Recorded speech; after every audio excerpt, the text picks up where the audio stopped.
dito ba? Hi mga guys. Ano pa? Rawan tanim mo eh. Ayun mga guys. Nakatira na mo niyo. Namay kayo. Nakatira na ni fish time na ako nakakaon nga niyo. Yami kayo. So nagkaon ko.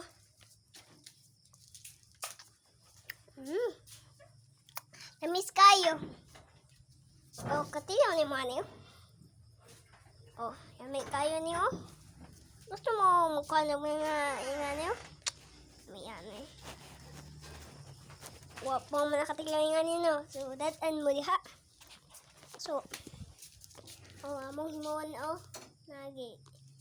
Ipakita na ko sa induha Yami kayo. So, mga na akong piano nga himuon ro magkaon.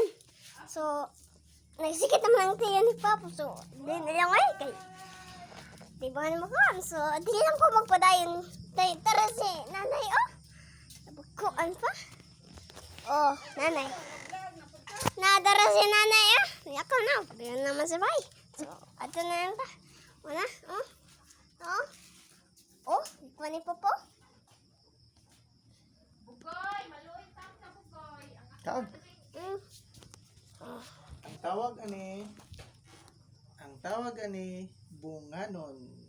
Nakatilaw na mga bunganon diha kay Wild nga prutas. Gusto mo makatilaw ni isel yang nako sa Jessica ayun. Makatilaw po mo og ngana. Okay? Pero Lasa ani mura ni siya passion fruit. passion fruit. Mura pa dumos mga guys mo na nakay. Para si Papa nagkaon. Sure ba ka guys ba? Ang lasa ani mura ng passion fruit. Sige lakaw nga paspas kay. Passion fruit. Labad ang ulo na nila. Passion fruit. Then, gabiin naman. So, ito na po. Gabiin na yun. Naiwan na mga grindero. Iswata na day. Ikaw. Dara. Ibalik na nak. Dara si nanay nagkunag-lube.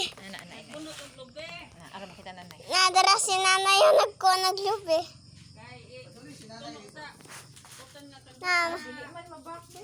Nagkuhan si nanay sa lube Kaya na pa si tatay dito nagpatirafe. So wala akong himo karon. Karong untang na ng mga kundya. Napaya akong mapsaw mana. So atong himo ron.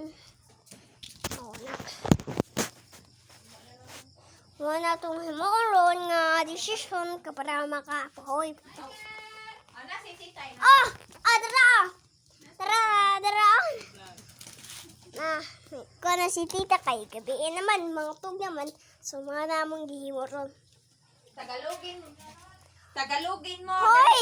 Kay hindi Hoy, ma! Tagatulong ginita. Ay, pagsulti-sultian na nga. Tagamigin ta. Tagalogin mo kasi hindi makaintindi yung ano. Hoy, ay ka pa sulti-sultian na kay tagatulong ta. Yung ta pamigin. Nakatilaw na batag mga sunas nga. Ano naman? Kay, bisag wabi dito na ato sa tamigin. Nakakuan ka patag linsunis dire. Habang sulti-sultian na mo.